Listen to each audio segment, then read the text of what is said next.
बिस्मिल्लाहिर्रहमानिर्रहीम। अस्सलामु अलैकुम वरहमतुल्लाहि वबरकातुह।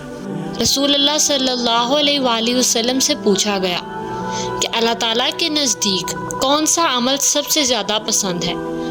आप सल्लल्लाहु अलैहि वसल्लम ने फरमाया कि वक्त पर नमाज पढ़ना। पूछा कि फिर कौन सा? फरमाया कि वालिदैन के साथ अच्छा सलूक करना। पूछा फिर कौन सा? फरमाया कि अल्लाह ताला के रास्ते में जिहाद करना।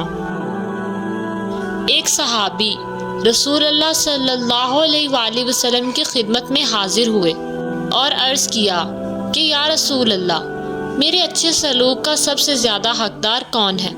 फरमाया कि तुम्हारी माँ है। पूछा उसके बाद कौन है? फरमाया कि तुम्हारी माँ है।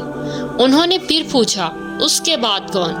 हज़रत सल्लल्लाहु अलैहि वसल्लम ने फरमाया कि तुम्हारी माँ है।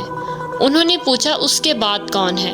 हज़रत सल्लल्लाहु अलैहि वसल्लम ने फरमाया फिर तुम्हारा बाप है। एक सहाबी ने नबी करीम सल्लल्लाहु अलैहि वसल्लम से पूछा, क्या मैं भी जहाद में शरीक हो जाऊं? रसूलुल्लाह सल्लल्लाहु अलैहि वसल्लम ने दरियाफ्त फरमाया, तुम्हारे माँ बाप मौजूद हैं? उन्होंने कहा कि जी हाँ, मौजूद हैं। रसूलुल्लाह सल्लल्लाहु अलैहि वसल्लम ने फरमाया कि फिर उन्हीं में जहाद करो। रसूलुल्लाह सल्लल्लाहु अलैहि वसल्लम ने फरमाया, यकीनन सबसे बड़े गुनाहों में से ये है कि कोई शख्स अपने वालिदैन पर लानत भेजे।